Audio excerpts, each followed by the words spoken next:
सोलापूर येथील विजापूर नाका येथे राहणारे परमेश्वर दुधाळ वय वर्ष 40 या इसमाचे आज जमियत ए उलमाच्या मदतीने अंत्यसंस्कार करून माणुसकीचे दर्शन घडविले आहे। या इसमावर हिंदू पद्धतीने अंत्यसंस्कार करण्यात आला। मयत दुधाळ एक गेल्या काही दिवसापासून शहरातील शासकीय रुग्णालयात उपचार घेत होते। अखेर त्यांनी आज शेवटचा श्वास घेतलाय। सदरची माहिती रुग्णसेवक बाबा मिस्त्री यांना देण्यात आली। बाबांनी तत्काळ जावेद कोलमपल्ली यांना पाठवून दिले। हिंदू इस्माच्या अंत्यसंस्काराची जबाबदारी घेतल्याने बाबा मिस्त्री व त्यांची टीम तसेच जमियत उलमाचे सामाजिक जाणीवेतून केलेल्या या कामाचे सर्वत्र कौतुक होत आहे।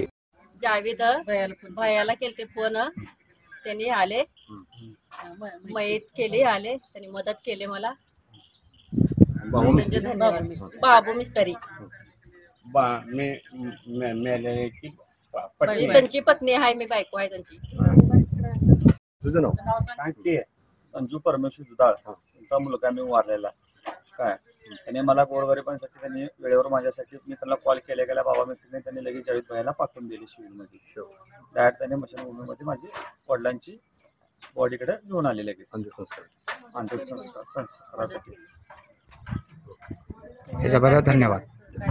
याच्याबद्दल धन्यवाद। समतनगर परमेश्वर दुधाड़ इनका इंतकाल हुआ था। इनकी मदद के लिए कोई भी नहीं था। ताबड़तोड़ हमें उनके नातेवाईक को फ़ोन कर को बुलाए और जमीयत उलमा की तरफ से इनको मैयत कर को दिए और मैयत का इंतज़ाम पूरा जमीयत उलमा की तरफ से हुआ और मोदी शमशान में उनका अंतिम संस्कार किया गया।